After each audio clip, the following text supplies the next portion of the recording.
Many of my students have said now, Professor Clarke, you know that all people are alike, and you're dead wrong. All people are not alike. People are shaped by environmental influence. They're shaped by weather. They're shaped by the presence of food. They're shaped by the absence of food. They're shaped by attitudes that bred them into their society. Why now, let's deal with this early African for all of the years before he knew that there was anything in the world called a European. Most of our radical activity had to be developed in trying to get this white monkey off of our back. We developed one kind of radicalism in building a new society without precedent. We had to develop another kind of radicalism to deal with the infusion and the coming into our society of people whose word could not be taken, people who did not respect our culture, did not respect our women, did not respect our family structure. So a special kind of radical had to be introduced to deal with this kind of invader. Now, in the United States, a radical had to be special again, based on the design of the country, the intention of the country. Because this country was designed for free, white, Protestant males, middle class and up, those who agreed with the prevailing political status quo and who owned property. Everybody else was out, including white women. Now, you have the illusion that this state started off democratically when it started off not addressing itself to the major issue. Excuse me, what happened to the water? The major issue of facing the country at the time was slavery. And this event made it a necessity to create another form of radicalism led by Frederick Douglass in the 19th century. My main point is to hook up Malcolm X with his intellectual and revolutionary antecedents. And the main revolutionary antecedents of Malcolm X is the black ministry and the black radical of the 19th century who brought us into the 20th century when radicalism began to be watered down and radicalism began to be compromised. Once again, looking at the radicalism of the United States and looking at how this country preserves itself, every time a member of an oppressed group, especially black, showed his people the face of power and what to do about it, he was either murdered, driven into exile, or driven to suicide. There is no exception. So any time any African person shows his people in this country the true face of power and what to do about it, guard him 24 hours a day and have someone watching the guards for fear they may not be honest. All right. So sooner or later, one of three things is going to have to happen to him unless you are on guard to prevent it. He's going to be assassinated, or he's going to be driven into exile, or he's going to be driven to suicide. Now, had you known this pattern in American history that goes all the way back where we are concerned, and had you begun to investigate the mysterious death of David Walker after his appeal, the mysterious death of Booker T. Washington after the last 4 years of his life, he stopped catering to whites and began to raise some principal questions about the whites, even whites who gave him money. Then he was gone. And all the others, Monroe Trotter, supposed to fall off the roof of a house where he lived and where he was born and where he walked around as a child and knew every spot on that roof. Now, who in the hell would fall off a roof? They knew that well. Yep. Then we understand that Martin Luther King was saved so long as he advocated nonviolence, but when he raised some principal questions about power, he was on a collision course with those who murder everyone who raises that question and shows his people the true face of power. My point is that Malcolm X not only relates to this 19th century radicalism, that he related to the 19th century radicalism in the African world and the radicalism in the Caribbean world, and that was a period when the radicalism of the Caribbean world affected the intellectual wedding between themselves and those in the United States and became one. Predating Pan-Africanism about 100 years before anyone began to use the name Pan-Africanism. But now, going back in history again, looking at the radical factor in our history, I have said that we had 3 golden ages. Ages of great prosperity. We had 2 golden ages before we saw the Europeans. We had another one after the rise of Islam,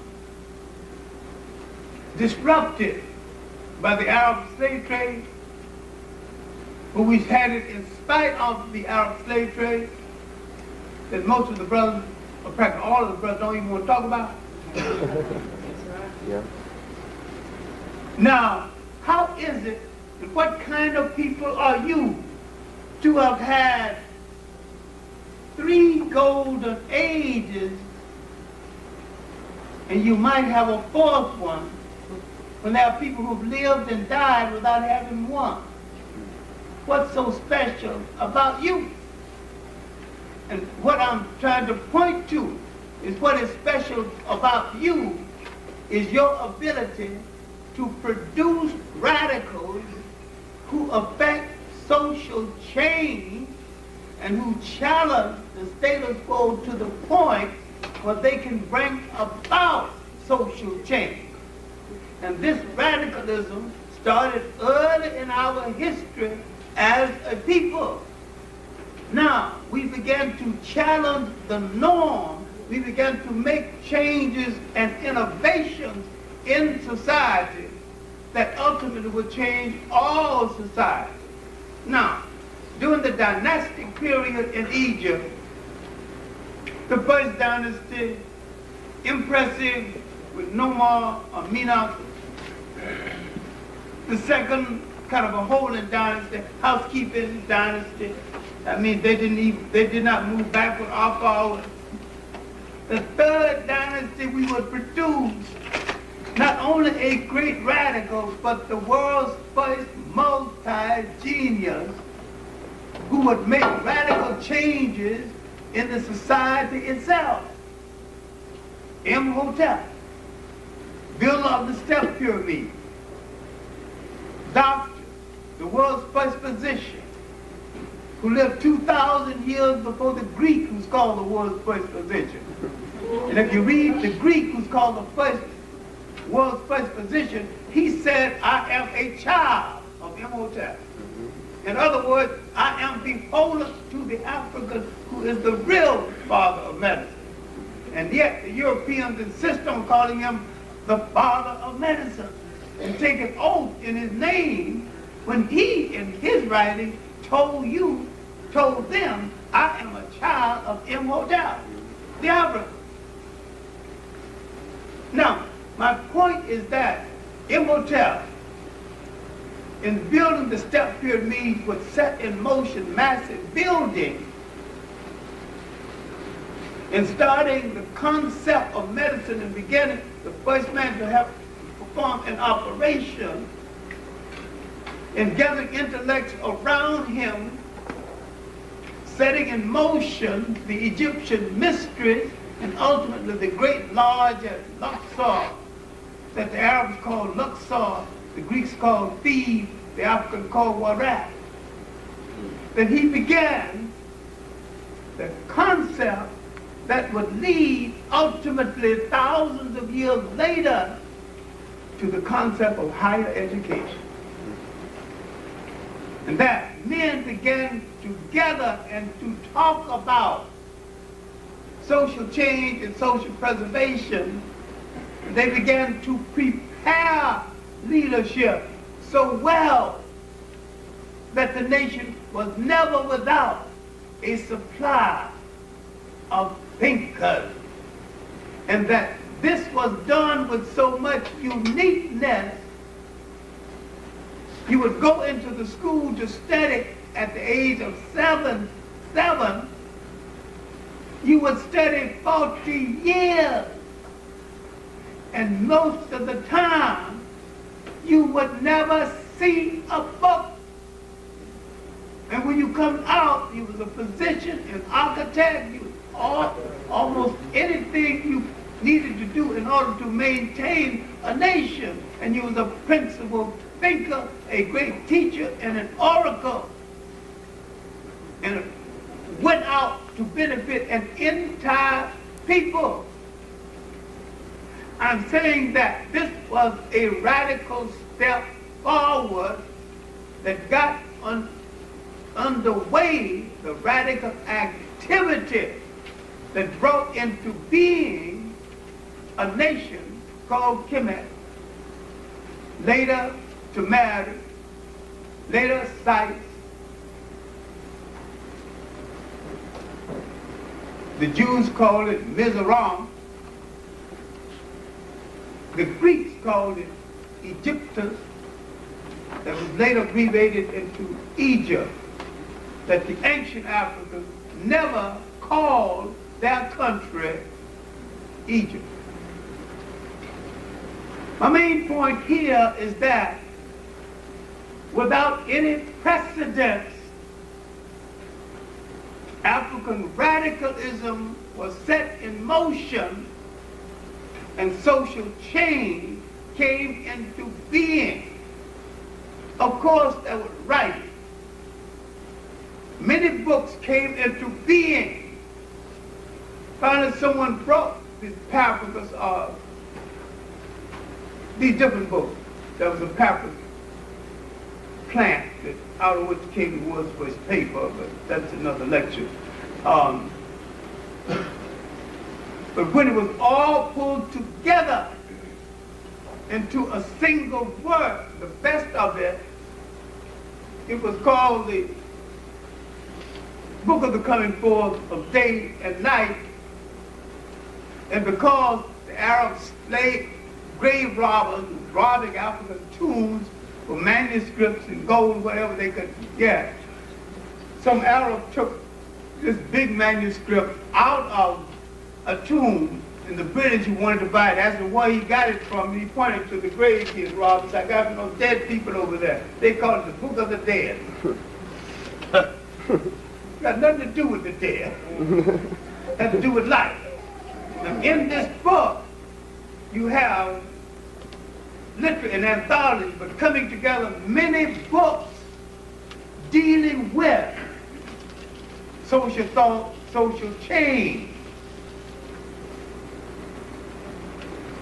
Out of this book and from these books, in a collective way, became many of the stories that ultimately went into the making of the Bible, a book that was belatedly arrived at in human history. People think the Bible has always been here, it's always true, it's God's word. If man is God, then you're right.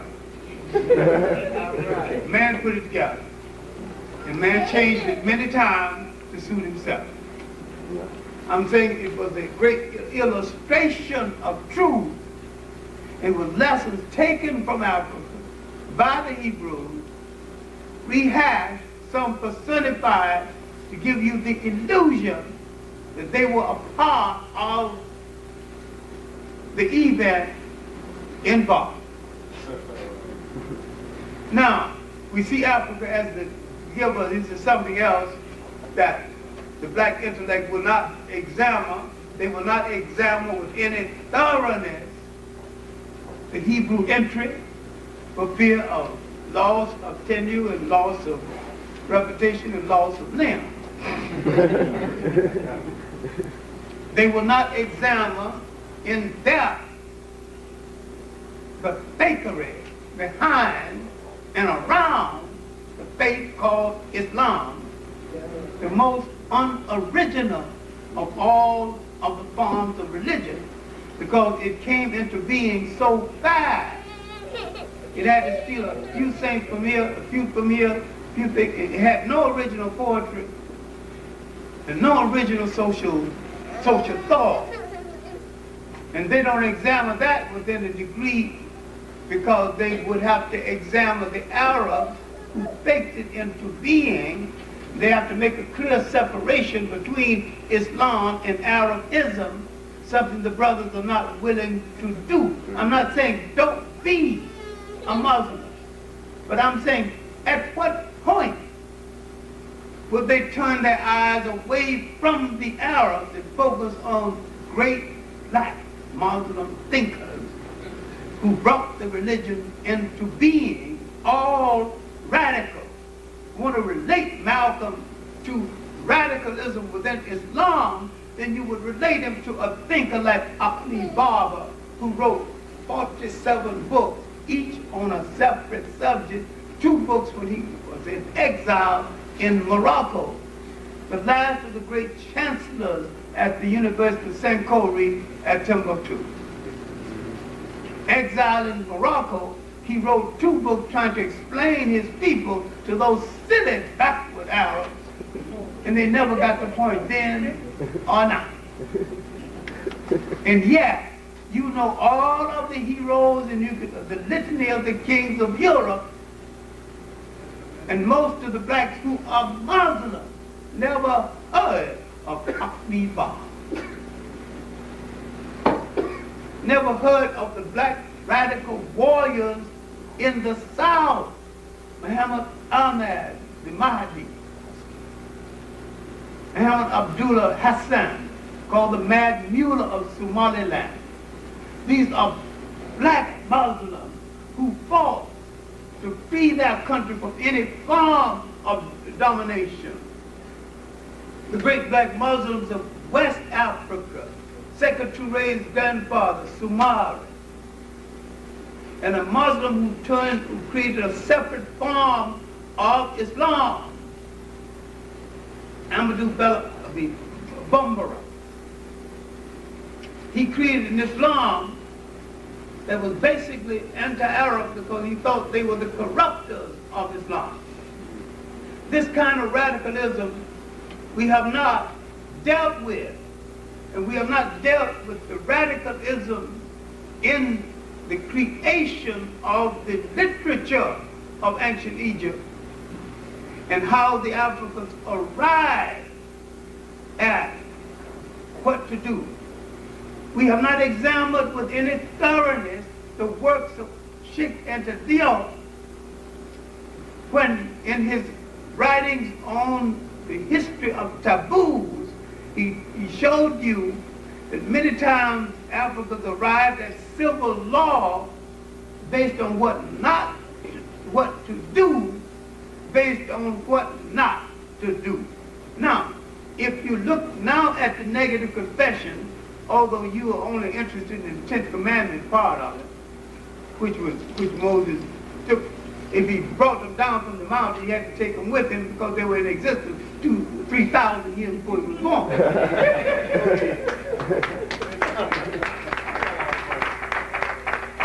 Moses, an African prince, born and raised in Africa, born in a place called Goshen, a radical thinker for his day. Now, when he was wanted by the Pharaoh and had to put some space between him and the Hebrews and his country, he took up with the Hebrews. Then he, in the language of the street, palmed off a deal on them. Obey my God, I'll be your leader. And what did he palm off on them? The concept of monotheism, the concept of the oneness of God as against the multiplicity of God. My point is that he was a radical thinker, but he took his cue from still a radical thinker, more radical than himself.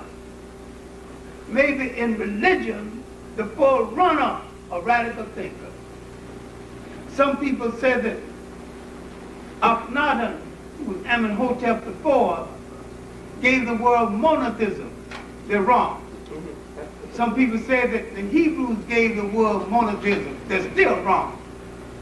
The Hebrews heard about it, and wrote about it, and personified it, and got themselves into the picture. But before their entry into Africa, they had never heard about it. What Akhenaten did is to deal with the corrupt ministry of that day, then restricting the travel of people in the countries based on the fact that God had limitations and that your God could only protect you in a given space. And all he did was to give them back what they already had. The fact that God was omnipotent, God was everywhere, God was in everything, and God goes everywhere. My point is that the beginning of African spirituality was a form of radicalism because the Africans gave the world no religion. The Africans gave the world a universal spirituality. Foreigners, hypocrites, took African spirituality, misunderstanding it, converted it into cults and religions, and put one against the other, and tried to prove that each one of them were the favorites of God. Therefore saying that God is love and God is merciful and God is kind. Then when they said that they were chosen by God, those that they are God's favorite people, they also saying that God has stepchildren and God is a baby. If he favored one over the other. My main point is that in this universality of spirituality, God was in everything.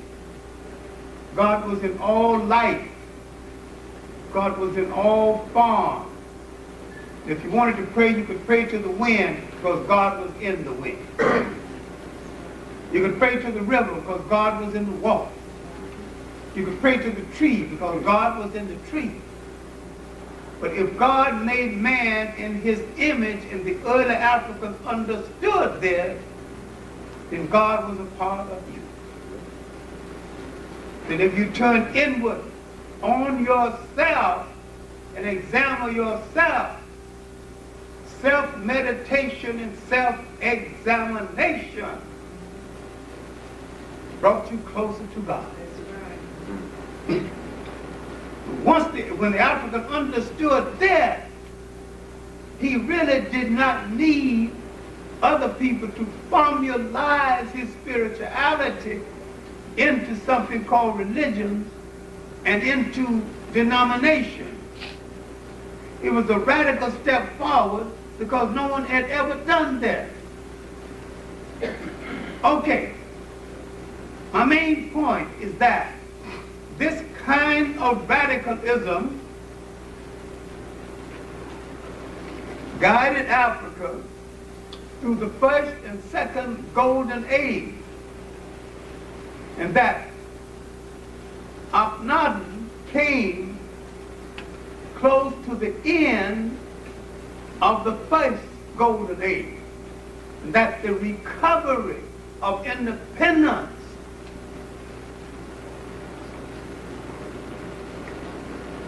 and the 1,000 years of peace and prosperity brought Africa another golden age, and that golden age did not end until foreigners came again. You must remember that Africa existed for thousands of years before any invasion. That the first invasion was 1675 BC. My main point is that radicalism within Africa itself expelled the invader, and that the second golden age began to peter out when the foreigners came again, not understanding African religion, not respecting African customs. First the Assyrian, 666 BC, then the Iranian, 550 BC, then called the Persians. And they were so brutal that Africans cried out, "Oh God, if you cannot send me a liberator, send me a conqueror who will show some mercy." Now you can understand why when the little Greek called Alexander, sometimes referred to as the Great, when he knocked at the door, he didn't have to knock very hard. He was like any other invader. He was a raper. He was a raider of the granary of Egypt to feed his soldiers.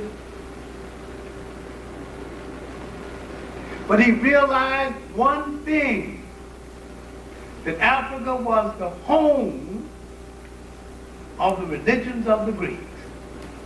That African radical activity had brought into being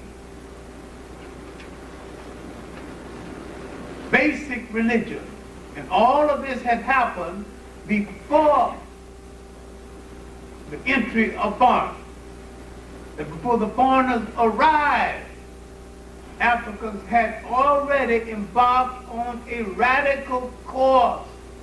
They had created one of the most intelligent systems known to the world, matrilineal. They knew then that if you had a god, you had to have a goddess.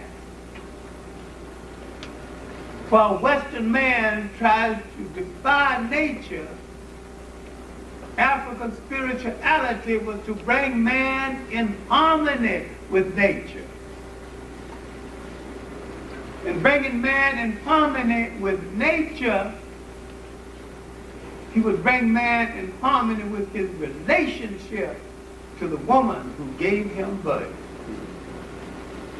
And because the African had no fear of women, before Alexander arrived, the African had created a system of lineage where the women rode at the head of her army. Women did not come to power just because they were women. They had to wait their turn like anyone else. But when they became head of state, they led their armies in battle other than send them in battle. They engaged in radical activity and social thought, and equality. Chikante Diop's little book, The Culture Unity of Black Africa, is very good on this point. In parts of his book, Africa, the Politics of a Federated State, is also good on this point. In his book, African Pre-Colonial Black Africa, is good on this point. But a group of essays he wrote for the Journal of African Civilization, especially his essay, African Contribution to Civilization, the Exact Sciences. This points to African radical activity in the sciences before the European could make a bar of soap.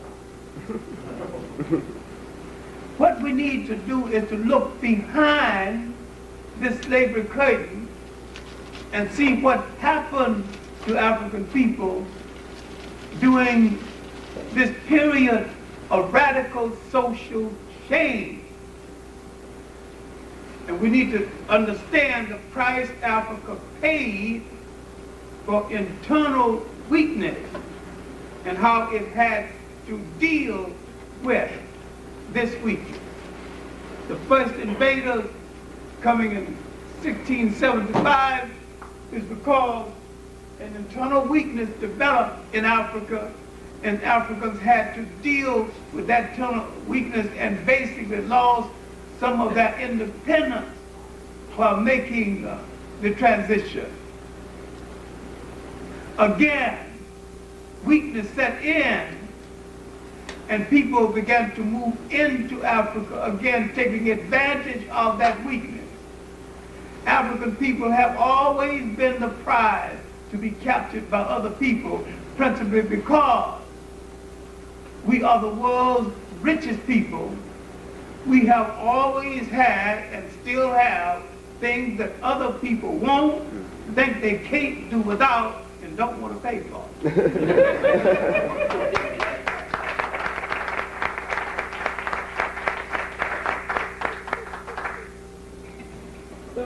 If you understand this, you will understand why the Boers want to hold on to South Africa by any means necessary.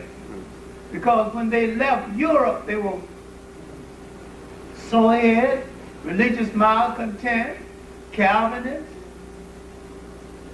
If you understand how the Europeans demeaned religion, you will understand that the Boers wasn't wanted when they left. And yet, being Calvinists, they belong to a religion that says that they are ordained by God to rule over the lesser breed. Mm-hmm. They've declared Africans lesser breed. This brings me to the 19th century and the examination of radicalism in the 19th century and how this 19th century radicalism relates to the antecedents of the radicalism of Malcolm X. Because his spiritual, intellectual, and religious cousins appeared during this period.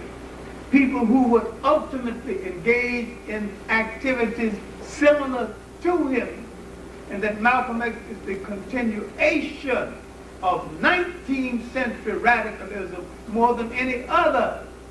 He is a continuation of historical radicalism, but more directly, he is a descendant of 19th century radicalism. Now, how then did 19th century radicalism come into being? In the British Isles, British-controlled Isles, the British had brought basic white technicians to do work, to fix the sugar mill, to do the blacksmithery work. This was a lower-class Englishman who had no appreciable status in England, because in spite of the need of the craftsmen, there was an English aristocratic class that had no great respect for people who had to earn their living with their hands. He was tolerated because he was needed. But in the West Indies, many of these same people, because the white face was at a premium, because he had a social status in a sea of blackness that he never would have had in England, he began to gamble too much, drink too much, and he began now with all the women, mostly black, he began to say yes to temptation, all those temptations. He began to pursue that temptation. And if you're going to pursue all of the female temptation you meet on the earth, you might as well be more successful than try to drink up all the water in the sea.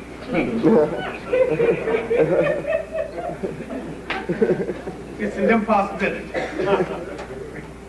You can wish the rest, wish upward. You wish for thinking and go on your way because it is impossible to partake of every single one that you meet. Well, some of them were just exhausted, some of them were broke, and some of them went back to England. But my main point here is that the African slave began to do that work, and the British had brought furniture from England, saw wood. There were termites in the West Indies who would eat that saw wood for dessert. So they had to reproduce this furniture in the hard mahogany that was plentiful in the West Indies at that time, not plentiful at all now. So now you see the emergence of a craft class in the West Indies. You see the origin of the Caribbean freeman. These people, free with the question mark, of course, began to engage in radical activity, agitating against slavery, began to bring into being revolt after revolt until they had established a class of revolutionaries that the British could barely deal with. They had brought into being more successful revolutions principally because they could maintain something in the Caribbean islands that we could not maintain in the United States, and that was a culture continuity. The drum was not outlawed, and African religions, while not tolerated, were not stringently outlawed. So they could communicate with each other based on the African religion, based on the drum language that went beyond the tonal language. So you had a guarded island of freedom in the Caribbean islands. Now in the New England states of the United States, many blacks brought in as slaves because slavery was basically a New England business, and this is another lecture we need to give, because most people think, oh, it is much more. The South had most of the slaves, that slavery was a Southern business. Slavery was not a Southern business. The Northerners sold the slaves to the North, to the South. And when the Northerners underwrote the abolitionists, the South goes, you bunch of hypocrites, you sold me the slave, now you send these damn abolitionists around here to take the slave away from us. Now I don't ever want to be on the side of defending the South. When they call the Northern a bunch of hypocrites for selling them a slave and trying to take the same slave away from them, and pretend that they're so goody-goody, now they were hypocrites, they still are hypocrites on the same issue of the relationship of African Americans to the rest of the country. My main point here is that out of this free class came thinkers, people who could read, people who could write newspapers. Came a class of Caribbeans who affected the intellectual wedding with a similar class in the United States. This is the origin of the 19th century radicalism in the Caribbean, in the 19th century radicalism in the United States. A same form of radicalism appeared in Africa in the almost physical radicalism in the anti-colonial war. And the verbal radicals didn't appear in Africa in any great numbers until close to the end of the 19th century. And this was the missionary trained radical who began to appeal to the conscience of the Europeans, forgetting that a person who invades your country, rape your women, take your resources, have no conscience in the first place.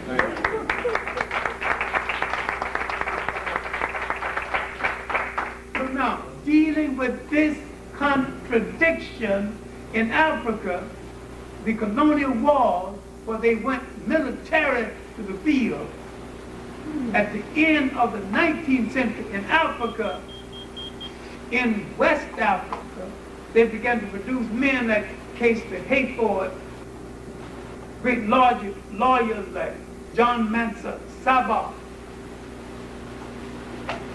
a school of radicals coming out of Sierra Leone and out of the college called Forobe, now the University of Sierra Leone. In Nigeria, a series of radical missionary trained radicals who took them for their word. In East Africa, man, John Chilemwe, who began the radicalism in the Africa land.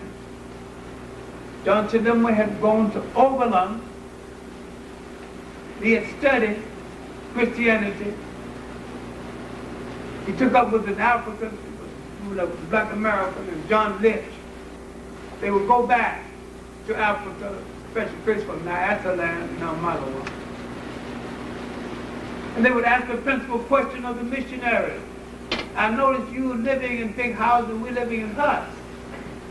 If we're all children of the same God, then our living quarters should be equal. Now, if you move into the huts, that's all right. Or we move into the big house. So long as we children of God have the same living quarters. If God gave you the right to have service, then I'm assuming that I have that right equal to yours. And not getting what the answers they wanted, they began to burn churches all the way into the Congo. Near the end of that century, there appeared among them a strange thing that we have not dealt with, a white black nationalist. John Booth.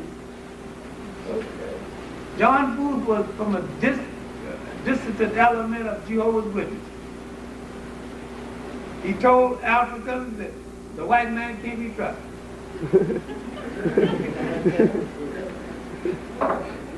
To his everlasting credit, when the Africans asked him, could he be trusted, he said no.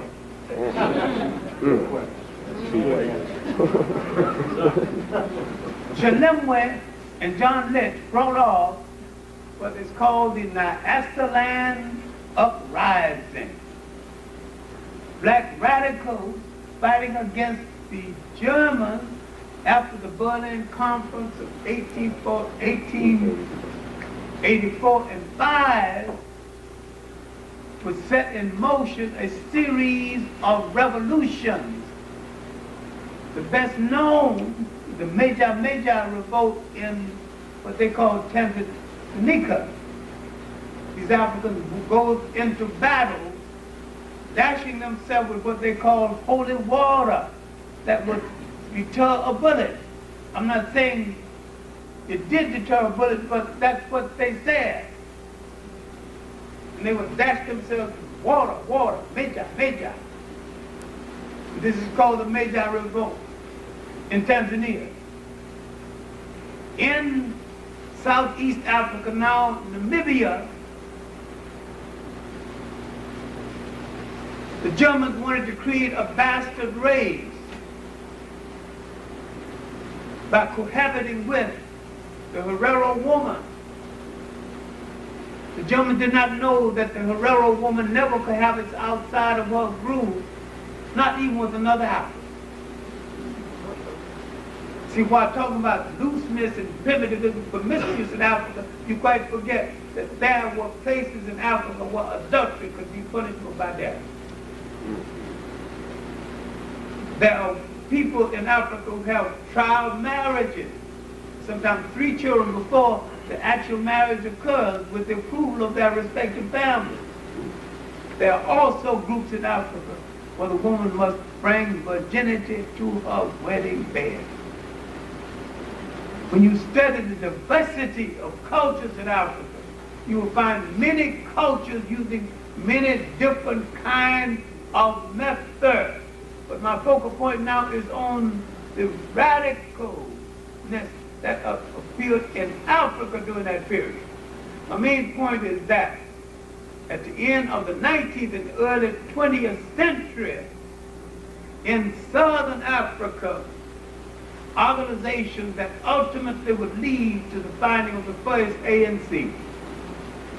That the ANC faltered at first, stimulated by the visit of Bishop Turner that we'll come to a little later, an African who became a cop-out, John L. Dubé. And then he changed. He became such a cop-out, being the first African to go to a university in Southern Africa, Witwatersrand, still in existence. And to impress his wife, sponsor, he wrote a scholarly book called The Black Man is His Own Worst Enemy. Oh my God. In order to atone for this later on, when someone showed him what a fool he was, he went from village to village, laying the foundation for the early ANC. The early ANC was no communist. It was a different organization that it had with the infusion of communists who may well be traitors to the ANC and who may well be informers to the South African white government. Yep. Yep. You got to walk very carefully when someone else is carrying your coat. Now, at the end of this century, now Atlantean brought into being a large trade union movement. His name, Clement Kadele. This was supreme radicalism to build a movement in Southern Africa with 500,000 members. Later on, Isaac Wallace would build a similar movement with a smaller number in Sierra Leone and parts of West Africa. A young radical, Casely Hayford, after the exiling of King Trempe and after the last Asante War led by a radical woman, Ye Asante, Casely Hayford would start a demand for the return of the royal family and convert that demand into a demand for independence. When he died in 1931, he sent for his leading student trained to take his place, Joseph B. Danquois, to send for J.P. And he said, J.P., the mantle is yours. You do not understand that Africa has a custom of passing the mantle, choosing your successor before you die, and making sure that he's going to carry out the program you have designed and making sure that the people approve of the program and approve of him. All of this had been done before the death of Case Hayford. But Case Hayford, being the radical insane, one of the whiskered Irishmen who thought that he was at least Jesus Christ, on some days he condescended to be Julius Caesar. Two nuts and two roustabout, not even worth but they have romanticized it, and Dickens spoke Tale of Two Cities helped quite a lot also, and Ronald Coleman in jail. This better thing, this is a far, far better thing I do than I have ever done. All of this movie fakery give you the illusion that a revolution occurred. The Rights of Man, a beautiful declaration, didn't help any French working class because the fight then was the maintenance of the slave system that helped everybody in France, because some of the work filtered down to the lower classes. Building the ships, purification of the sugar, sorting the tobacco. So the slave system had began to reconstruct and rescue the economy of Europe. Now the American Revolution, another phase, was an argument between two levels of the English, old and new, and slave masters. The founding fathers were all slave masters. Some of the great heroes of the American Revolution were slave masters. And some of the heroes were not genuine heroes. Of course, Paul Revere made the rise. He might have made it for the reason you think he made it. But he was also a bootlegger warning other bootleggers hide this stuff before the British come and put a tax on it. He was right for that reason too. I didn't say he didn't serve his nation, but he served his fellow bootleggers also. A lazy critter, a good craftsman, good tinsmith, but he was making more money selling the booze. Why should he work all day making pots and pans when he can sell a barrel of liquor and rum and get away with it? No, my main point is that during this period of revolution, you've got to look at the radicalism of Prince Hall. And you look at the Masons of today who have no relationship to Prince Hall, and they should stop calling themselves Prince Hall Masons because they don't have any of the principles installed in this organization by the radical Prince Hall. They told him if you're a preacher, you get respect. He became a preacher. They told him he got no respect. They told him if you own property, you get respect. So he owned property. Nothing changed. They finally told him you've got to have an organization. And he began an organization after the British refused to give him a charter. Some Irish and some Scotch, those peeved with the British, gave him an authentic charter. And what did he call this organization? The Masons, the Black Masons? No. He called it the African Lodge. And the first thing he established in relationship was a community school. Useful thing.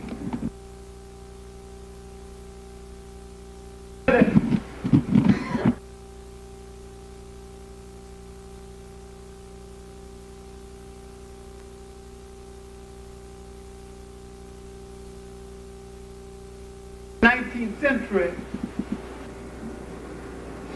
early part of the 19th century, the massive slave revolt, Gabriel Prosser, 1800. Then McBeasy, 1822. Nat Turner, 1831. David Walker's appeal, and here we got to look at David Walker, because if you read David Walker's appeal and read Malcolm X's message to the grassroots, you will see a similarity. I'm saying, here you have an authentic forerunner of Malcolm X in David Walker and his famous appeal. You have a man setting in motion at a time when there were other blacks, some ministers, some not ministers, telling the Africans to compromise. The Africans in the United States to compromise. David Walker said, lift up arm. He called for an armed struggle with the slaveholders. He called for the colored people of the world to rise up against the slaveholders. He had learned one thing that I personally would learn later on. Once you discover the unworthiness of people to rule you, your freedom began with this discovery.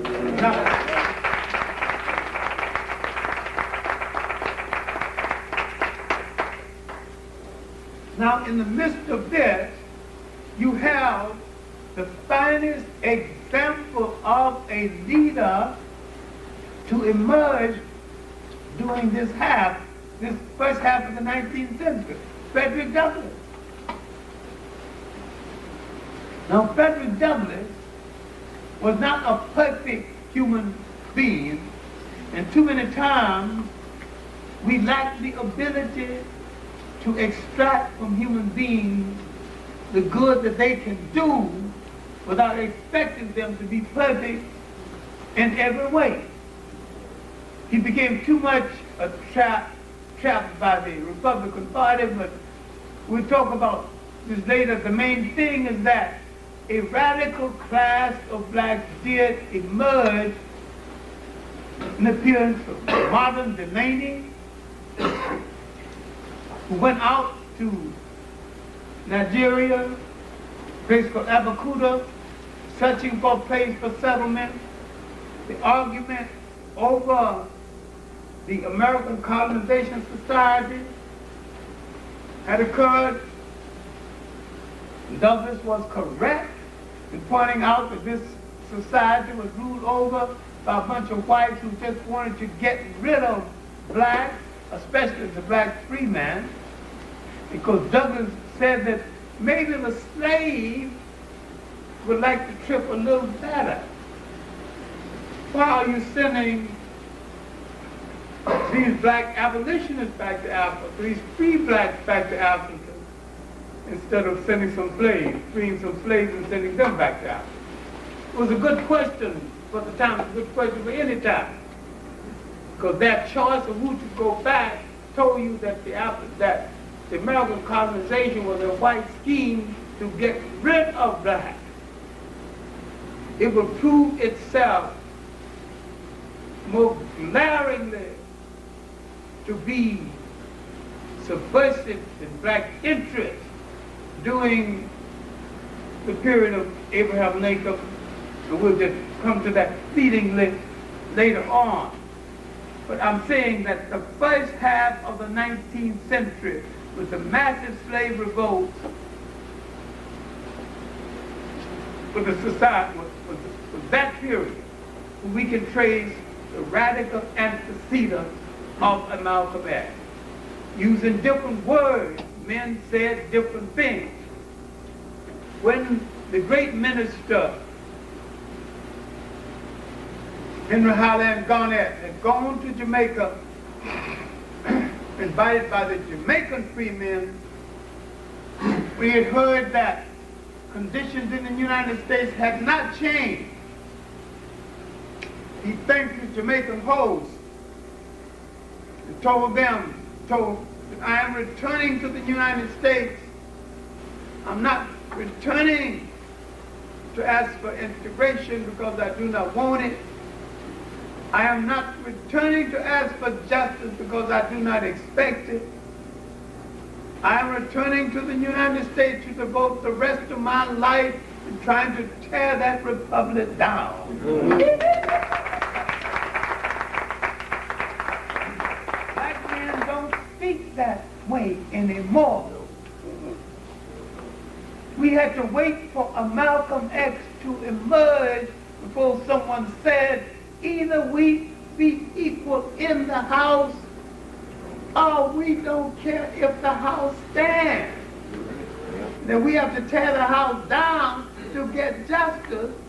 Then this is as a consequences of the fight, because we should pursue our freedom by any means necessary.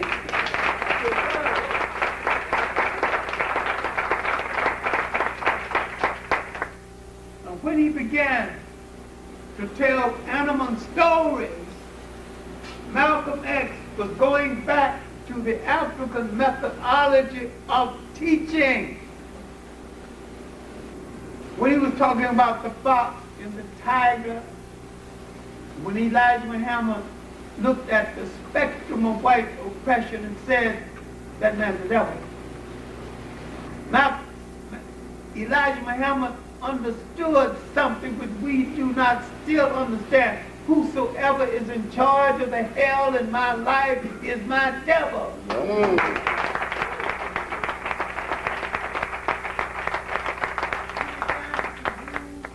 Symbol of speech. Now this is the way many Africans talk. So Malcolm X was not only in keeping with African folklore of teaching, he was in keeping with Caribbean folklore of teaching, he was in keeping with the world folklore of teaching. Because Africa illustrated stories by telling animal stories. Now let me tell you one to illustrate the point. It's a Nigerian story. An Igbo, told by the Igbo. A snake was riding down the road on a horse, and he saw a frog who shook his head in pity. Said, Mr. Snake, you don't know how to ride the horse. Let me show you. The snake got down and let him gallop and show him how to ride the horse.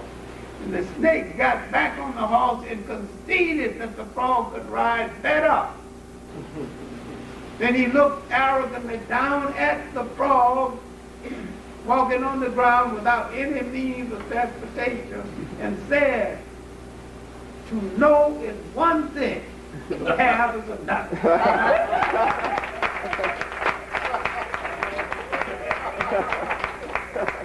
Now, don't worry because I said the animals talk.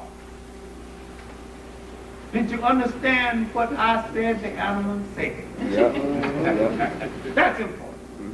Because in Africa, you had talking animals. The African assumed that inasmuch as God had to make the waves and the ocean and the spring, they had some leaves and some other parts of the wood, he had to turn those brown. Way on the other side of the wood, he had to turn those green. Way on the side of the wood, one side of the wood, he had to start the planting season, and another the rainy season. But maybe in his haste, he forgot to give the animals a voice. But the African gave him one. So the African walked down the street and sees a crocodile and says, Mr. Crocodile, where are you going? And the Africans began to tell stories of what the animals said. These were stories of wisdom. And these were stories illustrating lessons in the period when there was very few books. Now let me tell you another story that's so hectic and so old, if you don't know but one African story, I'm sure you might know this. How the spider got his small waistline. He was a chubby little fella, eating everything in sight. He heard there's going to be 2 banquets. near each other. So he tied a string on his waist on the right and a string on the left. So one friend, now you wait over here and pull the string when this banquet starts, and you pull the string when that banquet starts. Now you get the end of the story already because both banquets started at the same time.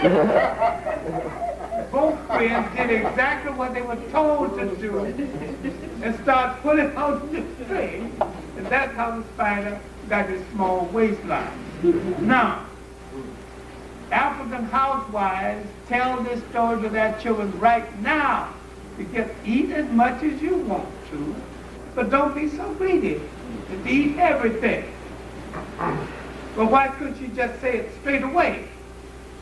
Then it wouldn't be the beauty of the poetry. Because Africans like to illustrate the lesson before they say the lesson. They like to spell out the lesson. And sometimes I remember my mother, who I love like a deer, even today, and she would look at me with her hand on her hip, She didn't have to look the second time, because I knew that hand would come down in a place where it wasn't unwanted, and I would feel something. And a warning was all I needed. So she had spoken without opening her mouth. So we began to speak in symbols. Now, my main point, I wanted to let you know that Malcolm X's story about the fox and the wolves and the snakes in the grass comes out of old African tradition. And there are certain things that come down to us through time and space and everything else. Years ago, I accidentally met Ray Charles here in Chicago.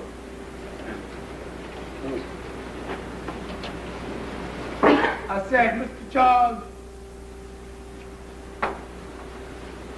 I believe the secret in your singing, what makes your singing so distinctive, is that there is a protracted cry in your voice. And these are the wailings of the slave ship, coming down through the years, through the bloodstream, down through history. I meant exactly what I said. He said to someone, who is this crazy cat? I wish I could see him.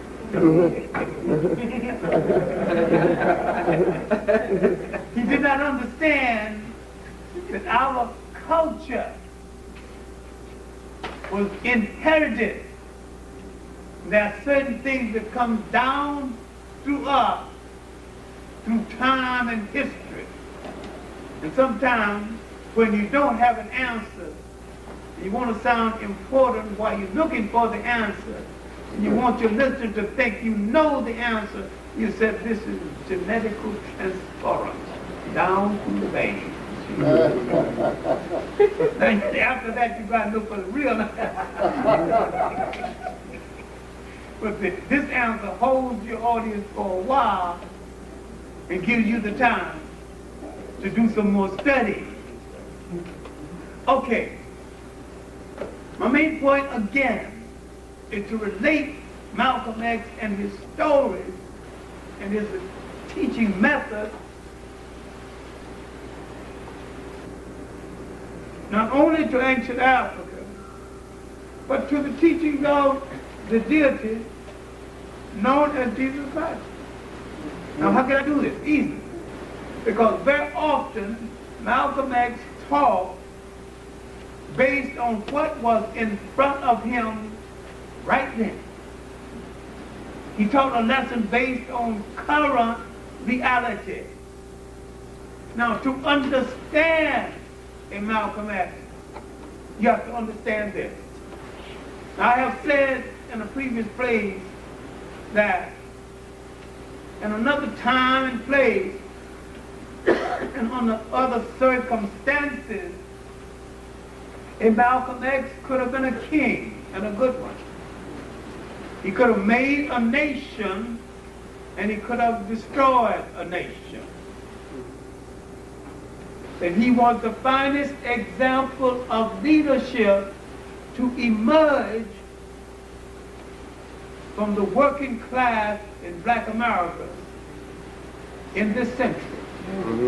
And he was clearer on more issues and came directly to the heart of more issues than any man we have produced in this century. He did not have the time to intellectualize around this issue.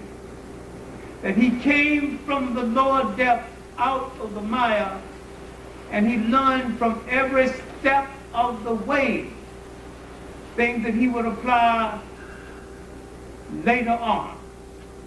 And what we need to look at is the circumstances in the United States that went into the making of his mind, and the making of his action, and his ability to not compromise in a given situation once he had arrived at an explanation. Let's look at the death of his father. These early years, the mangled body of his father, thrown on the porch literally by members of the Northern Ku Klux Klan, his mother growing slowly insane, the children being taken away, his early years in school when teachers discouraged him from aspiring to anything higher than that of a carpenter, planting suspicion in his mind about what he could be. Then his gradual growth,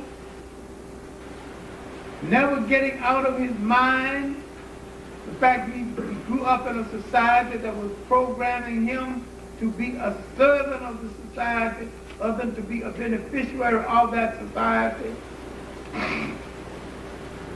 Coming to live in Boston, then coming to Harlem, he would become both the servant and the user of that society. He would become a pimp. He would become a user of dope and a seller of dope. He would become a waiter and a hustler. He would become a petty gangster, that's Big Red. Men would, again, one would fear him.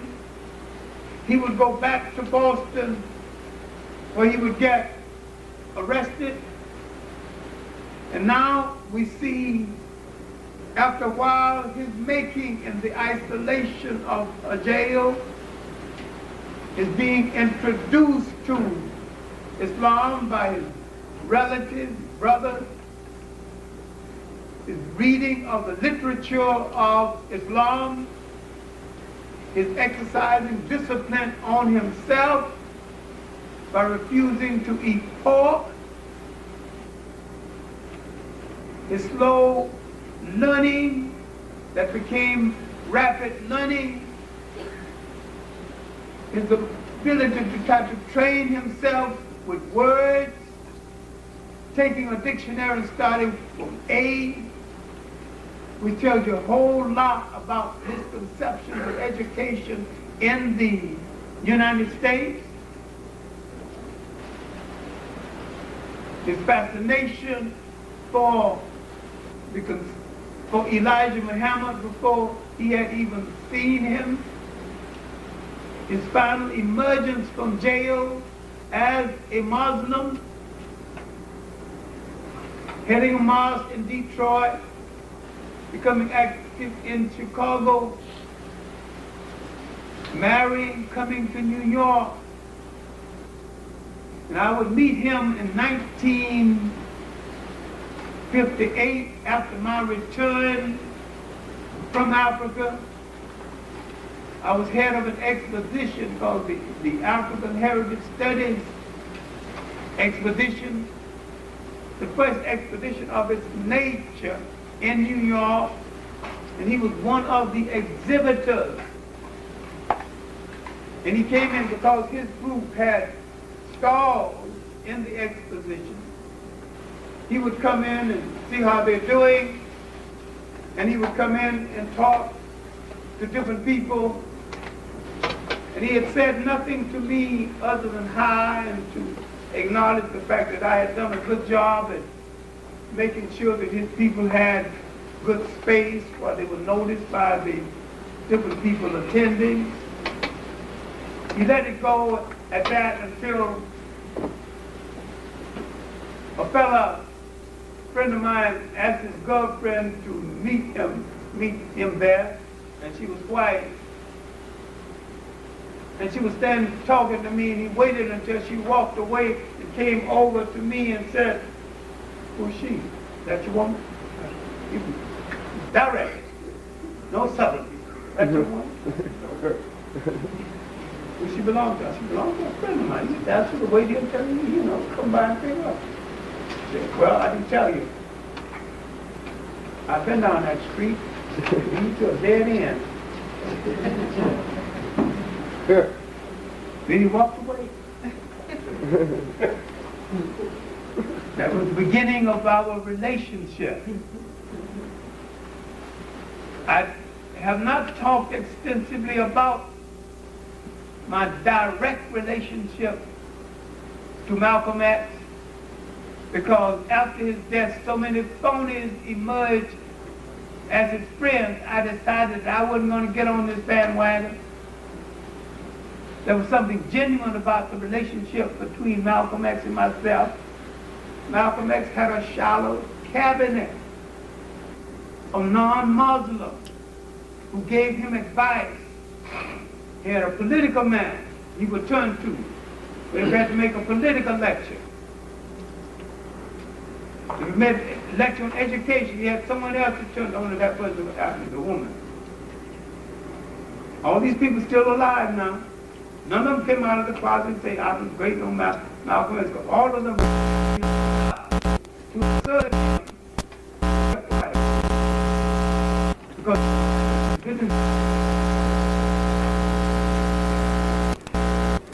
into the world over. So he would call me, give me a folder on this, and he would send a brother around to pick it up. And one time, he had to debate two college professors on the Congo situation. He said he didn't get the folder until 7 o'clock. It was 9 o'clock when he started to read it. It was 11 o'clock when he went on the radio to debate for 2 hours on the subject. He said the main thing he read was a little pamphlet by Mark Twain, King Leopold's Soliloquy, and a few of the newspaper clippings about wholesale murder in the Congo. No man could do more with little information than Malcolm X and use it correctly. He could box you into a corner and you wouldn't be able to get out. And the one thing he learned in a conversation with professors, always take the conversation into the area you have studied. And when they get into an area that you have not studied, go slow until you could pull the conversation back into the area that you have studied. He took that Congo situation and beat those people across the head for 2 solid hours, one being Kenneth Clarke, and made them look like children. After this, I had a new respect for this man's mind. Finally, I got a job as advisor to NBC, a program they did called the Harlem Temper. Still one of the best early TV programs on Harlem, documentary. And Because I knew Malcolm X, I would go to the march, ask him to participate in the document, and he did. Not only participated in the document, he got one of Elijah Muhammad's sons that we don't hear about much, called Akbar, to also participate. He let us film inside the mosque. We filmed a demonstration outside, in the street, on the outside, and he gave us priority for filming. I am advisor to the filming, and as a technical advisor, I have to tell the cameramen what shots are the most pertinent for visuals. I was kind of pointing to the cameraman, take that, and the black women were standing by. Oh, at last, they given one of us a job in high time. And look, he's doing so nice. They tell those white folks what to do. I became the cutest thing to them, you know. Why were you from? It is you mad. The important thing that Malcolm had opened that door for me, and we would remain friends. And the one thing Malcolm X did not yield on, he'd be very proud of me right now. But then, I was a pork eater. He said he would meet me sometime in the back of a restaurant in Harlem called 22. And he would have nothing but coffee because he's very careful about eating away from home. He would hit me on the back, he would have beautiful lobster, and he'd say, John, I'm going to give you 99. Why not 100, Malcolm? He said, you leave the swine alone, you get 100. Here you come with your pork eating self. What you got for me tonight? I was going to have some notes and some historical things he wanted to know about or had not known. And he would read them and he'd integrate them into his talks later on. And Malcolm X was a learning human being. It was a beautiful thing at that time. So I knew him through the last phase of his activity in New York, in the march. And when the tide began to rise against him, during the march on Washington, again I had a temporary job, a new wife and a baby on the way, so therefore I need money. And I had this relationship. He, Malcolm X, a lot of people don't even know this, started a newspaper called Mr. Muhammad Speaks in New York City. This is before they brought it to Chicago. Elijah Muhammad contributed to the paper, but the main features dealt with other aspects of it. He'd asked me to write an article on ancient Nigeria to the present. I'd done one part of the article, but dealing with the main part, he wanted to know about the House of Fulani War, because this dealt with conflict between two Muslim groups in Nigeria. They are still in Nigeria, they're still in conflict, the House and the Fulani. I never got to the other part of it because little jobs and scrambled and one thing after the other. Then finally I got a job as advisor to a group going to film the march on Washington. Malcolm X had petitioned Elijah Muhammad for permission to lead his unit in this march. Permission was not given. Now, Malcolm X was outgrowing the stage of Islam. He had gone beyond the narrow program of the nation. He was champing at the bit, wanted action over and beyond what the nation could furnish him. Elijah Muhammad was often getting ill, going to live in Arizona, then in partial isolation. The fruit of Islam, built by Malcolm, had former hustlers, former jailbirds, former murderers, former con men, and opportunists who never lost their trade, though in the movement. They began to suspect that if Elijah Muhammad died, Malcolm X would be the successor. Malcolm X knew them well enough, having trained them, he knew which ones would even turn on him. They began to spread rumors within the group, within the Muslim movement, about Malcolm. Then finally came this speech, and Malcolm was answering a question. This was not even a part of his speech. After the death of Kennedy, he said something about chickens coming home to roost. The rumors about Malcolm had already reached Elijah. And Elijah suspended Malcolm for 30 days. Malcolm X knowledge of the secretaries that Elijah Muhammad allegedly had gone with and had children by shocked Malcolm to the point where Malcolm X, who loved the old man to the extent that he wanted to even find a quote in scripture that would justify what his father had done.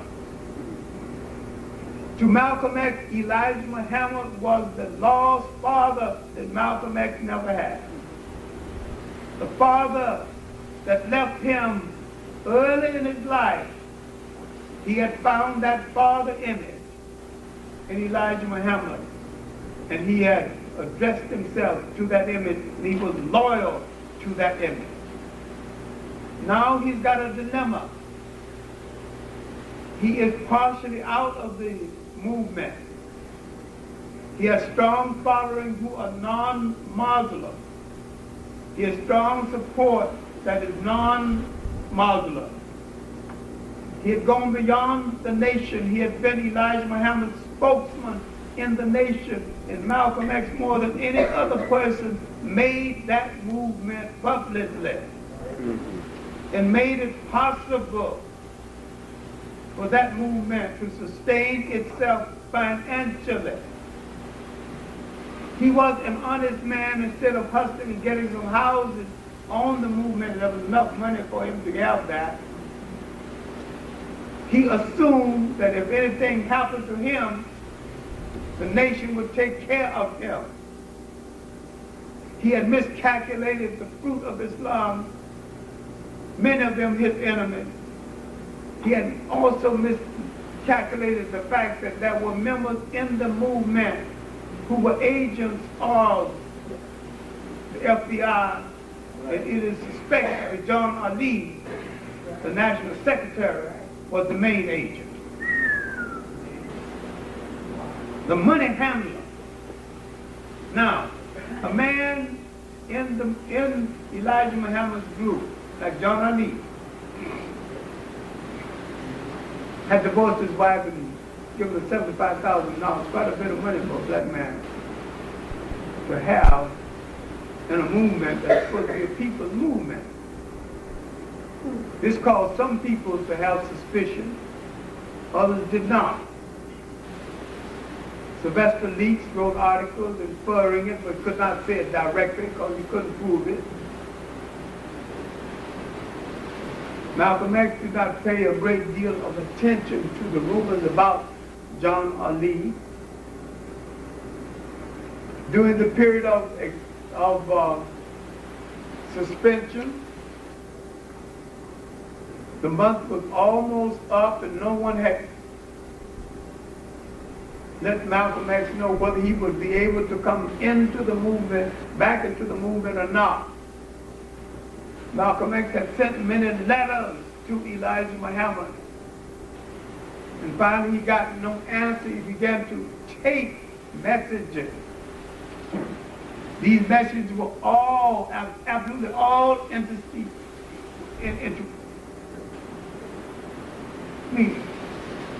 Elijah Muhammad never got it. Intercepted. So therefore Malcolm X plea and Malcolm X attempt to compromise. Malcolm X telling Elijah Muhammad, we have something here that is good for a people. We should not let it be disrupted. He offered to go back into the nation and just as a preacher and to give up his other public activities, which was a great compromise indeed, which would have made Malcolm X essentially a servant to the Muslims, but not a servant to the vast number of people who respected him who were non-Muslims. It was a big compromise because it's a compromise he didn't care to make. That would cut him off from a whole lot of people. Malcolm X had been a great teacher. He had extended beyond this movement. Finally, when it became clear that he would not be invited, he came out and formed the Muslim Mosque Incorporation and the Organization for Afro-American Unity.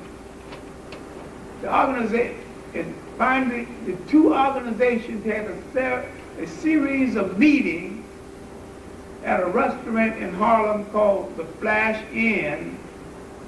It's an expensive restaurant, but they are not open on Saturday until the lunch hour, so we could get the space free of charge, thanks to Percy Sutton,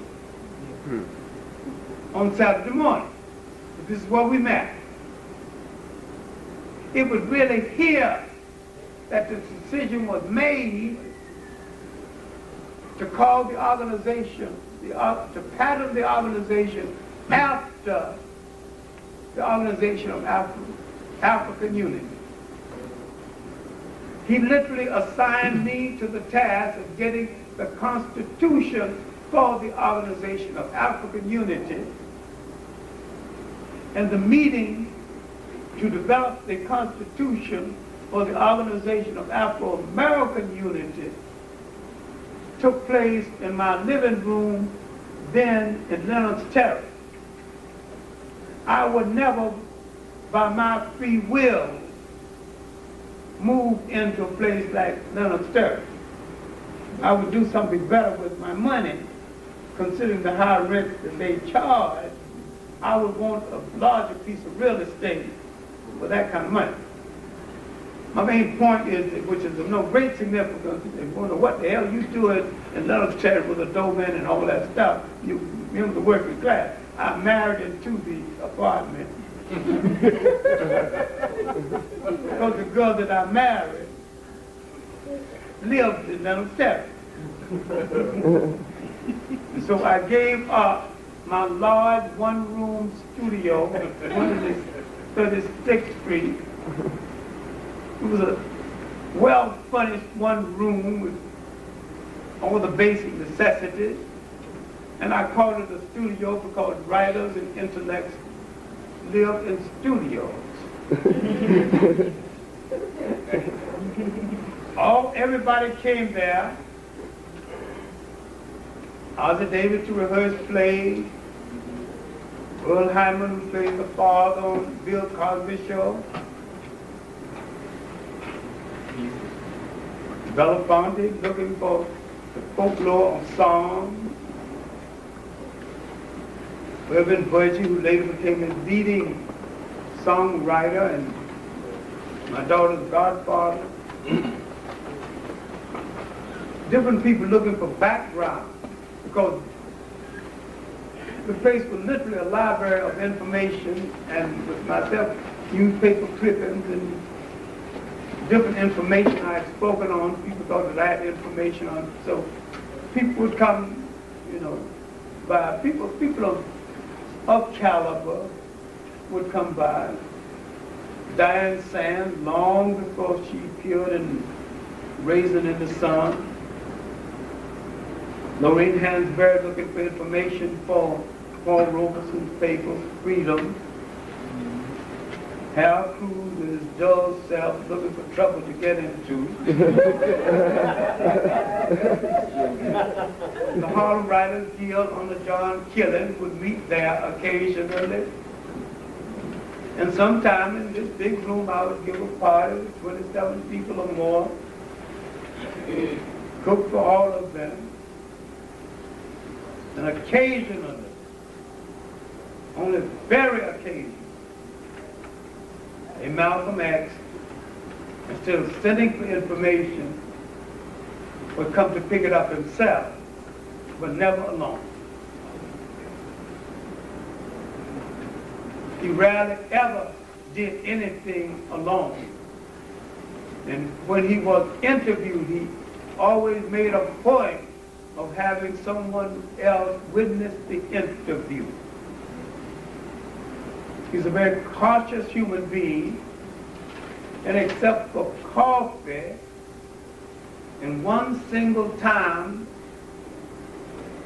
after he left the movement and was busy one day, and he stopped downtown to pick up a steak and asked someone to fix it. He stood right in the kitchen and watched every move her hand made until the steak was finished. And he ate the steak. That's the only time he ate outside of the restaurant. Yeah, I had it cool. He rarely ever ate at other people's homes. He never ate anything at mine, but occasionally I could serve him some coffee. Okay, my main point is that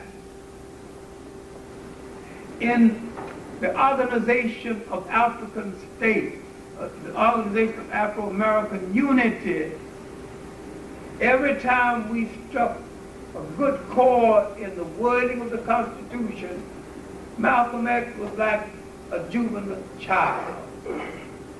That this man, with all that has been written about him, had a beautiful shyness about him, just like an obedient child in the presence of an admiring parent.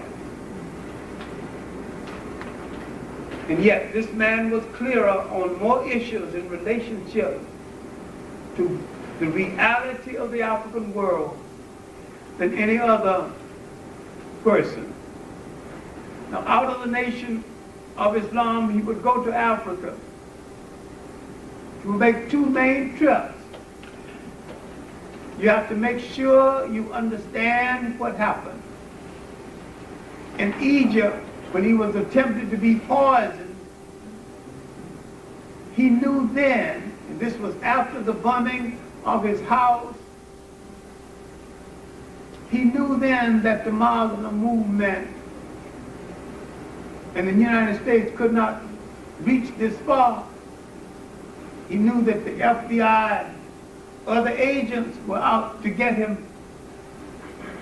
He knew the murder style of the fruit of Islam. He knew that this was not their murder style. Malcolm X had unfortunately not studied divisions within the Muslim movement of the Arabs. One group of Arabs, thoroughly corrupt and debased as a mangy dog, uses Islam commercially. Build stores all over the world, connect with other Muslims. Some of them live in Switzerland near their bank account. Two people bidding for him and he don't know either one. Unfortunately, he leaned in the wrong direction. And he leaned toward those who were also capable of being manipulated by the CIA and the FBI. Malcolm X knew the long arm of the intelligence community that extends to French intelligence, British intelligence, and the intelligence system of the colonial world, that he was facing a larger force than the fruit of Islam. On his way back, he wanted to stop in Paris. He was prevented from entering Paris. He wanted to stop in London, and he was prevented from entering London. He had gone on the Hajj. He had seen black Muslims, brown Muslims, white Muslims, all worshiping in Mecca. This was, and please hear me well, an observation. Too many people interpret this observation as meaning this is a major change in the life of Malcolm X. He is now an integrationalist. He was never an integrationalist, nor did he lean in that direction for one moment, because he gave a series of lectures at the Socialist Forum. The assumption with the socialists, mostly the Trotskyite socialists, it was that Malcolm X was leaning in that direction. Now with the doors that was open to him when he was part of the nation closed, he had to turn to other forums. He had to turn to other platforms. So the Socialist Forum, the militant forum that newspaper called the Militant, gave a series of forums because Malcolm X accepted that invitation more than some others, because there was no comparable space available to him, and he had a new kind of audience. His black audience would follow him downtown anyway, whether he spoke downtown or uptown. He had basically a black audience. Now he's got a sprinkling of white. He is calling on the whites to teach other whites who wanted to help, wanted to integrate. He's calling on them to inform other whites about our plight rather than to get directly into it. You straighten out your brother, and that will be a great help to us, other than joining them. They didn't get the point then. They don't get it now.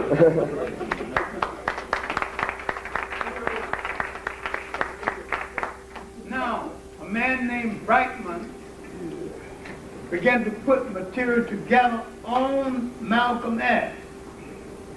He's not going to use it extensively until Malcolm X is dead.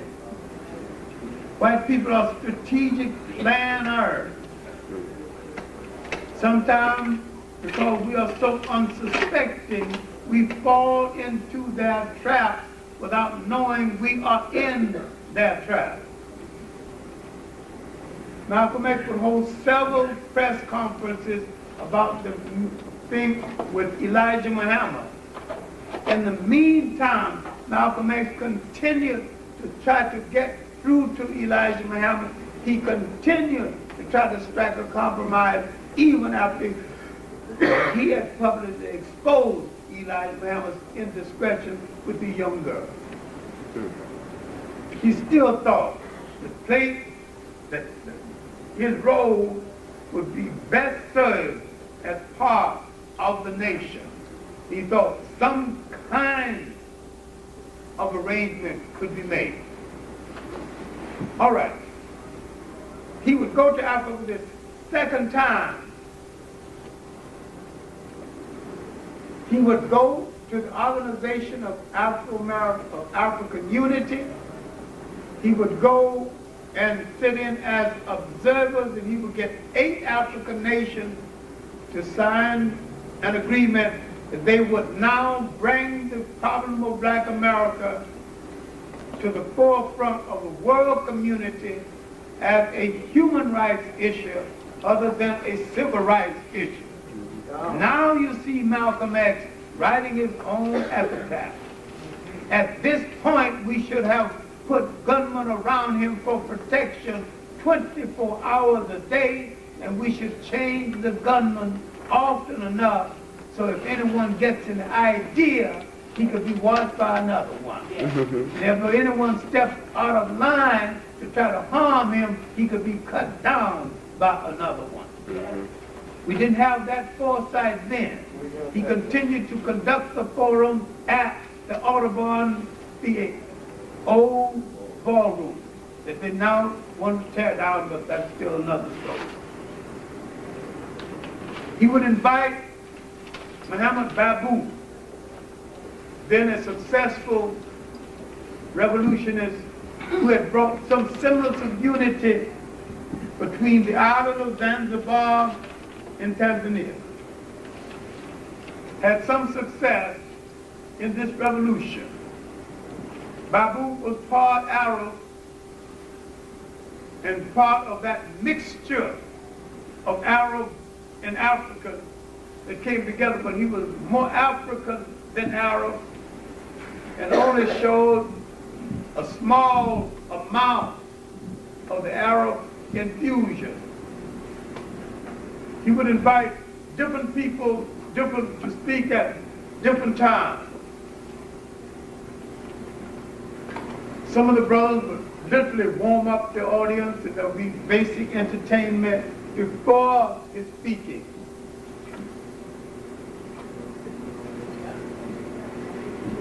Arthur Davis, who had been supportive of him, other people have been supportive of him, consistently tried to persuade him to stop people being such as they entered the hall. And also to persuade him this had something to do with his image. Finally, and people think that the suspension of the such had happened several weeks before his death. The first week he suspended this such, there were no men standing in front of the stage, some with rifles. There was no one standing on the stage looking out into the audience just in case something happened. There were no people at back, and there was no such. Malcolm X had been fatalistic about his own life. This could have been a revolutionary error that we might have to correct. When a revolutionist becomes fearful of his life, the people that he is a revolutionist about, the cause that he is a revolutionist about, should throw enough protection around him to take away his fear. They should say, if they want to kill you, they got to come through us first. And once they come through this wall of flesh, there's another one they got to come through.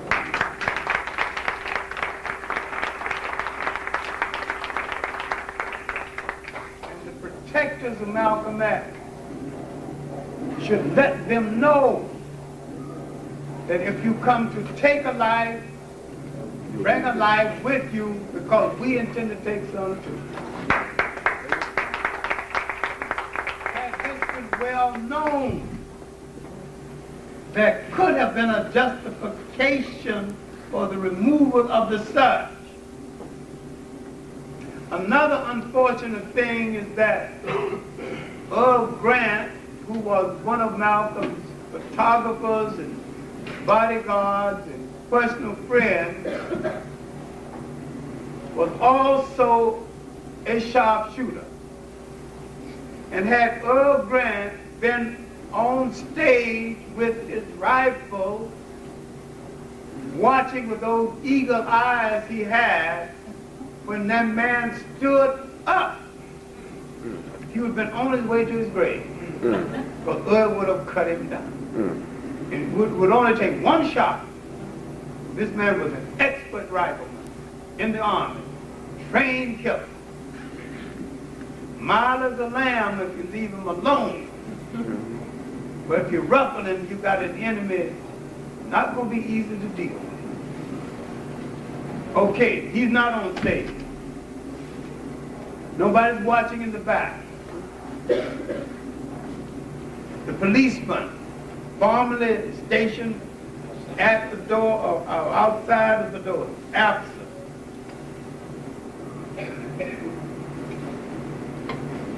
It's hard, it may be hard for you to understand that the first opening, there have been many attempts on this, but the first opening his killers got, they used. That Malcolm X was killed the very first week the search was started. He was not killed weeks later. He was killed that very first week. A commotion started in the back. Malcolm X came out telling the brothers to cool it, cool it. This was to take while Malcolm X is focused at the back of the auditorium. Two brothers started a commotion in front and fired. Now, that's too much body action not to have been stopped. That body action could have easily been stopped had the guards been in front of the stage and two being on the stage, one being Earl Grant, the expert rifleman. Malcolm X catering to the goodness and the persuasion of a group of people, all non-Muslims, and I do not believe that any of them knew the consequence of what was going to happen, and that any of them were in the pay of any agent of assault. They were people who meant well, and people who were good friends of Malcolm, but who thought that Malcolm's image literally called for him to withdraw all of this protection and let the brothers in, because we had loved him enough that no one who came there would harm him. They had underestimated the black killers. They had underestimated blacks in the pay of whites. They underestimated the fact that Malcolm had done the unforgivable. He had shown his people the true face of power and what to do about it. This was after the bombing at Birmingham when Martin Luther King made that terrible statement, if blood must flow, let it be our blood and not the blood of our white brothers. A direct quote. That's crazy. That was obscene, even vulgar. Yep. Yep. Martin was never been more wrong than that. That disenchantment and stick. Some of the students had grown tired of the concept of violence and nonviolence. The march at Selma, when there was a government agreement that would not be disrupted, and they ran those horses and beat the kids with billy sticks. After Martin symbolically had gone on the march and returned to Atlanta, that was a violation of an agreement that the local sheriffs had made with the American government. We knew then, while Malcolm X was fatalistic about this whole thing, he expected it early, and he was saying through his verbal language and through his body language, go ahead and get it over with. He suspected that he was in a trap he couldn't get out of. This could have been an ideological mistake. It was surely a revolutionary mistake. There should have been people around Malcolm X who could have countermanded his orders and still get along with him. I don't mean be disrespectful to him in any way, but say, I'm sorry, Malcolm, you need protection and you are going to get it. And give it over his protest. But they didn't, and he was killed. He was killed, and a whole lot of people came out of the woodwork saying they were Malcolm's friends. It became the end thing to tell about your life with Malcolm, your conversations with Malcolm.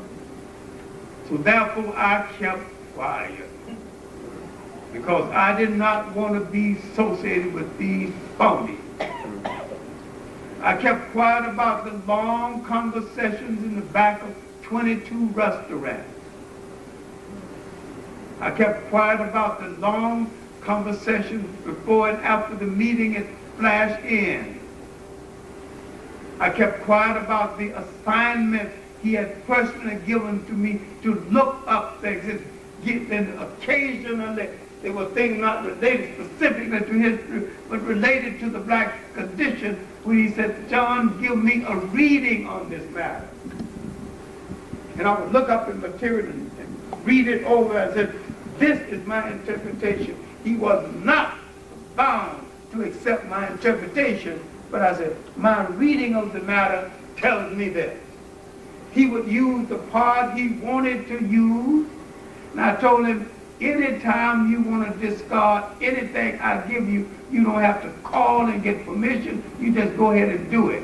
Use what you think is best, discard the rest, or keep it.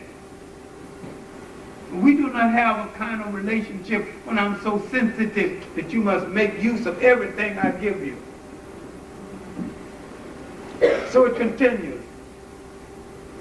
Betty would tell me later on that people called Malcolm all through the day. She didn't know who some of them were, but he had left a word to her that if John calls, let me know. And he always returned the call. Sometimes at some gosh darn hour in the night when I think even God had gone to bed.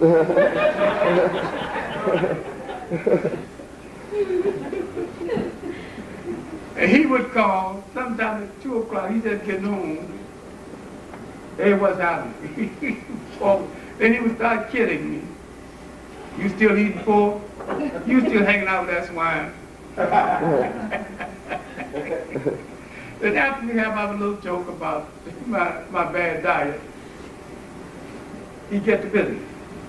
You know, had I paid attention to him, had I stopped sitting down to meals and sprinkling salt automatically before tasting the food, had I went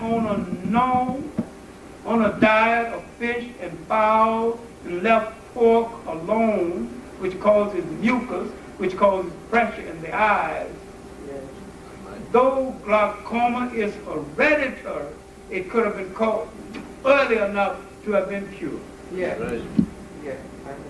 So he was right after all.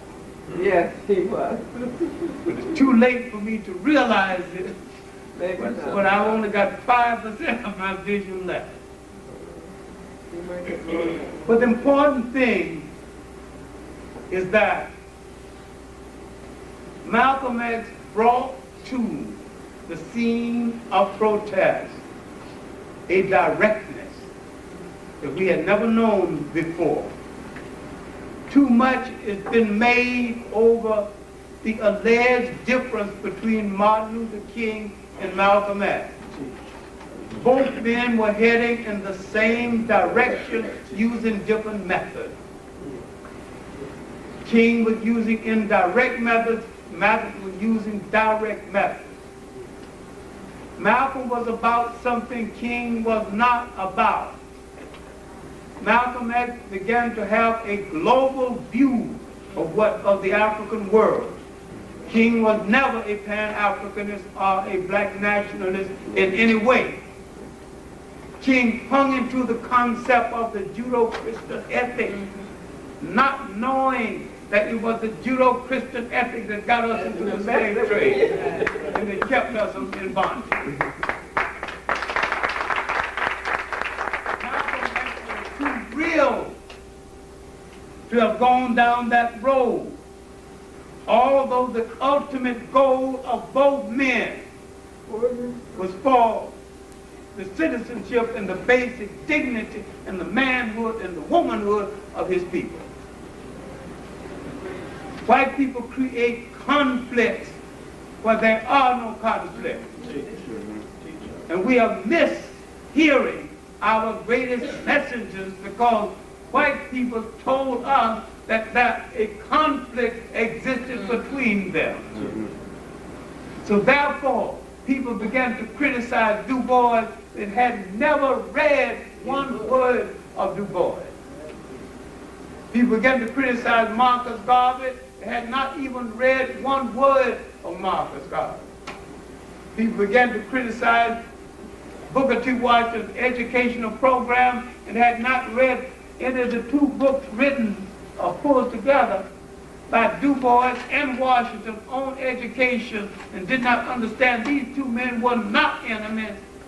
They were two men who grew up in different environments and had different points of views about the same things based on that environmental growth and that class growth.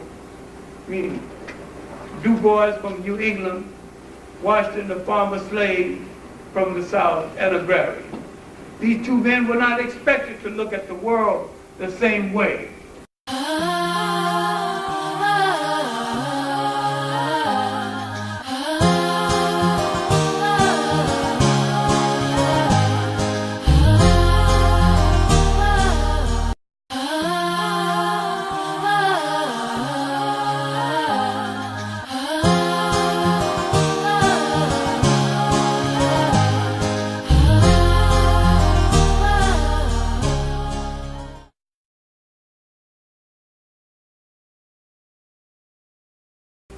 Many of my students have said now, Professor Clarke, you know that all people are alike, and you're dead wrong. All people are not alike. People are shaped by environmental influence. They're shaped by weather. They're shaped by the presence of food. They're shaped by the absence of food. They're shaped by attitudes that bred them into their society. But now let's deal with this early African for all of the years before he knew that there was anything in the world called a European. Most of our radical activity had to be developed in trying to get this white monkey off of our back. We developed one kind of radicalism in building a new society without precedent. We had to develop another kind of radicalism to deal with the infusion and the coming into our society of people whose word could not be taken, people who did not respect our culture, did not respect our women, did not respect our family structure. So a special kind of radical had to be introduced to deal with this kind of invader. Now, in the United States, a radical had to be special again, based on the design of the country, the intention of the country. Because this country was designed for free, white, Protestant males, middle class and up, those who agreed with the prevailing political status quo and who owned property. Everybody else was out, including white women. Now, you have the illusion that this state started off democratically when it started off not addressing itself to the major issue, excuse me, what happened to the water? The major issue of facing the country at the time was slavery. And this event made it a necessity to create another form of radicalism led by Frederick Douglass in the 19th century. My main point is to hook up Malcolm X with his intellectual and revolutionary antecedents. And the main revolutionary antecedents of Malcolm X is the black ministry and the black radical of the 19th century who brought us into the 20th century when radicalism began to be watered down and radicalism began to be compromised.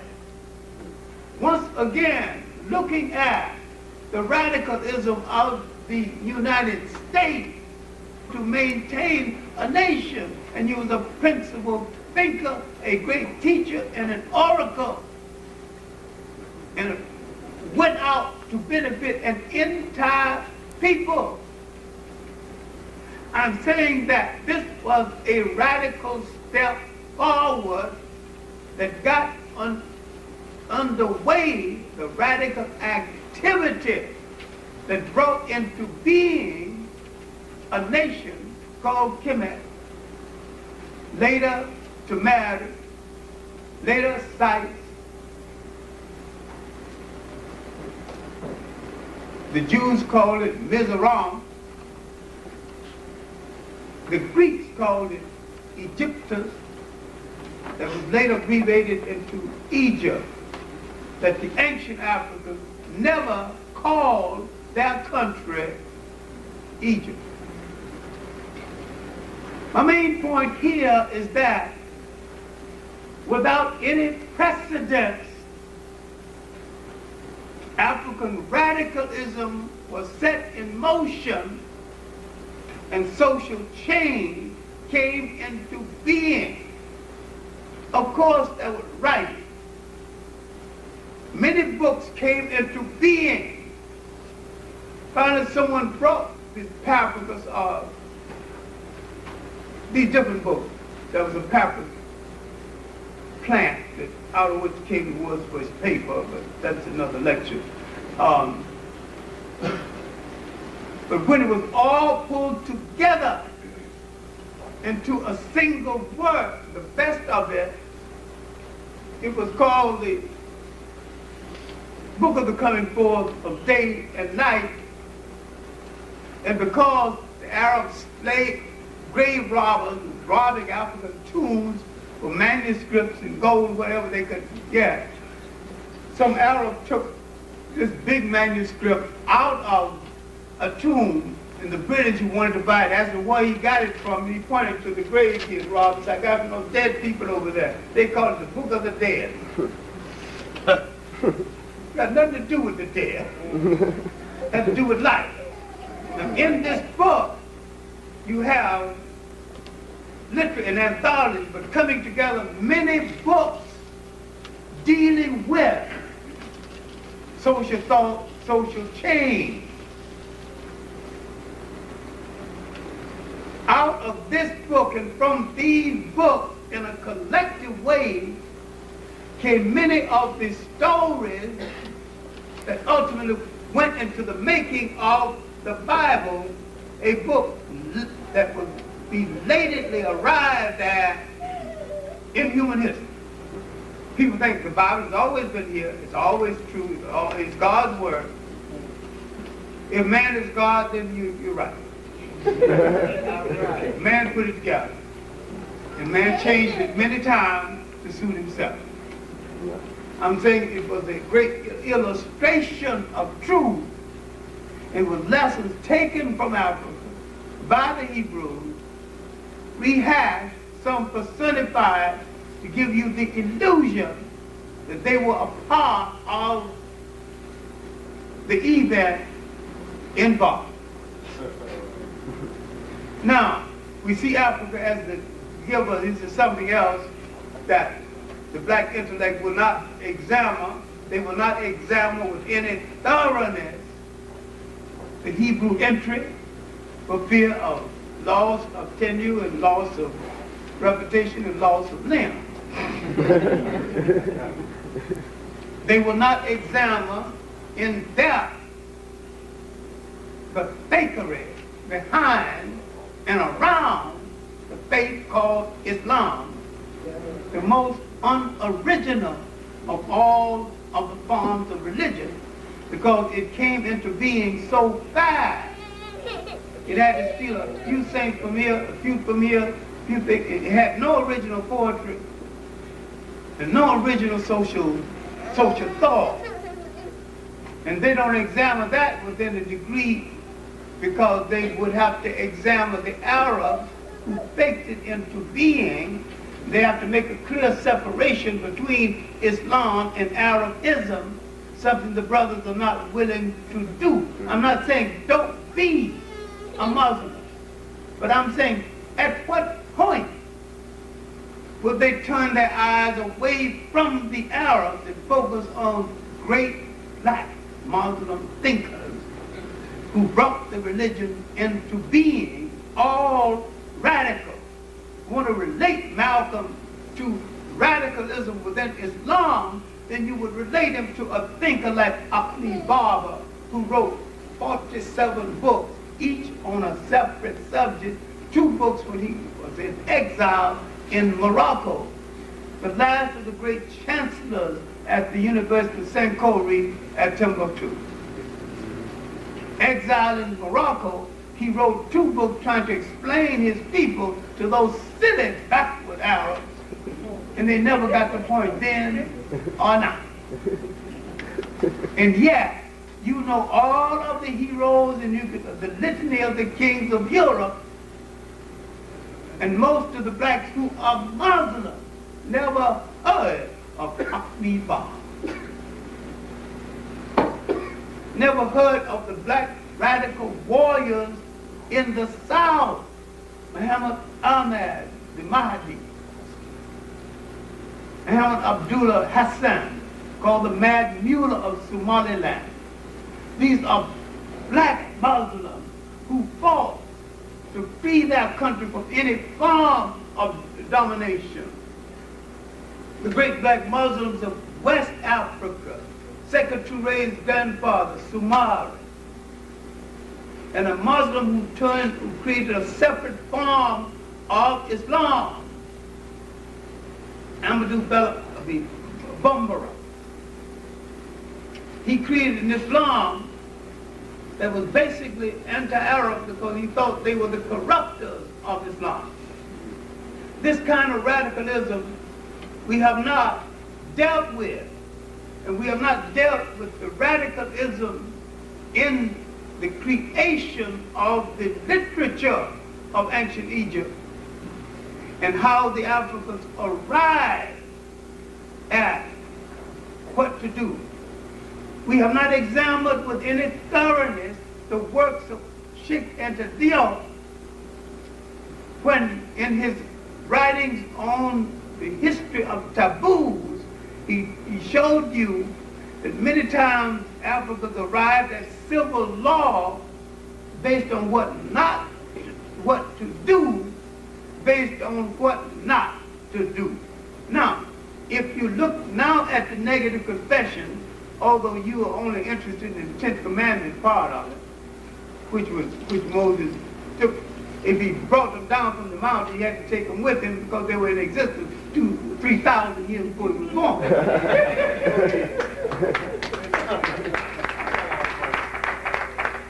Moses, an African prince, born and raised in Africa, born and raised. What kind of people are you to have had 3 golden ages, and you might have a 4th one, when there are people who've lived and died without having one? What's so special about you? And what I'm trying to point to is what is special about you is your ability to produce radicals who affect social change and who challenge the status quo to the point where they can bring about social change. And this radicalism started early in our history as a people. Now, we began to challenge the norm. We began to make changes and innovations in society that ultimately would change all society. Now, during the dynastic period in Egypt, the first dynasty, impressive with no more Amina. The second, kind of a holding dynasty, housekeeping dynasty. I mean, they did not move backward or forward. The third dynasty, we would produce not only a great radical, but the world's first multi-genius who would make radical changes in the society itself. Imhotep, builder of the step pyramid. Doctor, the world's first physician, who lived 2,000 years before the Greek who's called the world's first physician. And if you read the Greek who's called the world's first physician, he said, I am a child of Imhotep. In other words, I am beholden to the African who is the real father of medicine. And yet the Europeans insist on calling him the father of medicine and take an oath in his name when he, in his writing, told them, I am a child of Imhotep, the African. Now, my point is that Imhotep, in building the step pyramid, would set in motion massive building.